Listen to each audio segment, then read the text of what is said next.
Okay guys, my name is Danny James and welcome back to another video.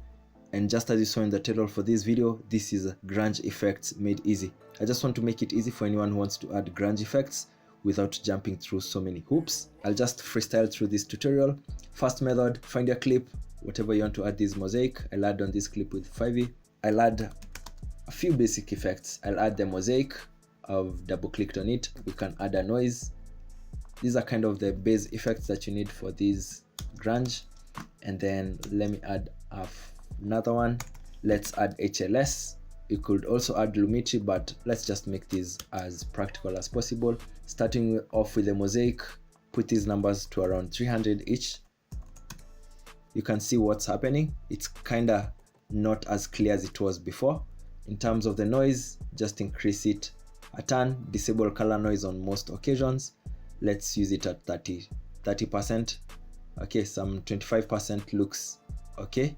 And then we can enable HLS. I just want to desaturate the clip. If you look at it, you kind of have something going on. One more thing that I could add would be something like a curves, of which I think let's just delete this HLS and work with Lumetri directly. So we were turning down the saturation, so we can come back here on adjustments, desaturate the clip. We can also sharpen it a little bit, and then let's add a little bit of contrast. What I will do right here on the shadows, I would pull this down first and then try to make a somewhat of an S, not a perfect S, but something that is more contrasty as this. Also go up and fine tune our exposure if you need to do that. You can simply add some keyframes for transform and kind of zoom into the clip slowly so that it's almost always zooming in. So I think this is a practical way to add these kind of effects. I'll try something different just to give you some variation of these. Let me use a much brighter clip like this. Duplicate this clip. Let me temporarily disable the one that's right below. Scale down this clip up to around 20 or even up to 15. We're trying to just chip out the quality. Nest this. Okay, once it's nested, we can now come back to this nest and scale it back up, and you can see what we are beginning to get. It's not a high quality image, which is exactly the point for this.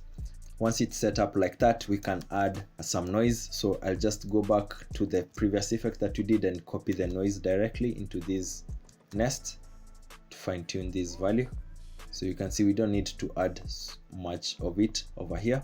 We can mess around with this look. Go for something like a sapphire hotspot. If you have sapphire effect, just add these hotspots, add it on there, then just fine tune the threshold, reduce the threshold to about 0.3, and then we can increase the brightness. All right, I think you can see where we are going with this. Add a sapphire flicker for this. I would also encourage adding some curves. Let's add a curves effect instead of going for the Lumetri. So there's really not one way of doing everything. I'm just showing you a variety of things to add into this. Do I put okay, I'll put the RGB curves above. We'll set up a basic S curve just to give us some clear contrast. You can also do the inverse of this, so it doesn't really need to be the typical S curve that we know of. It can be also an inverted S, so we can take this side of the shadows up and then put the highlights down. Of course, I'm working with a footage which was shot at night, so this might vary, but there is no one direct way of pulling off this effect. Go back to the flicker, put it down below everything else. I think the curve should be right above everything else, including the noise. So for the flicker, increase the amplitude to somewhere around 1.3. Can it go higher? Yeah, it actually can go higher, so let's double down. I've put it up to 4. You can still customize the random frequency values. Let me see what it looks at. Half of 30, which is 15. Yeah, and we already have something that looks like this. And before I go on to the next one, I just think that since we have some color on this one, you can also add a hue and saturation. No, we haven't. Okay, I think it's just a basic HLS then. I keep confusing this. Then we can keyframe the hue so that it can just rotate over a few colors. So this is just like an additional thing that you can add onto here. Not necessary, but since we still have some colors on there, that's something we can do. I just want to show you maybe the last method. I don't want to keep you for long. I want to diversify these effects, so let's add a sapphire JPEG. And for most of these, look, I think as long as you have the sapphire, you're gonna pull off most of these looks. In terms of quality, just bring down that value and you'll start kind of fucking up the footage. The more you go towards 0.0, the more grungy it will look. And you can follow this up with some more effects. For me, I would directly add some exposure on such a clip. My brightness and effect kind of have a bug, so I will directly go to Lumici and bump up the exposure. You can go to the vignettes, add it on the sides, probably make it dark, and then you can close that section.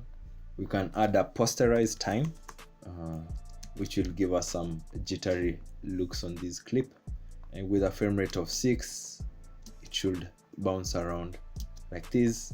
I'll change this to around 11. I just want it to be a little more subtle. Yeah. I also feel like it's too colored, so I'd want to desaturate or not have too many colors on this.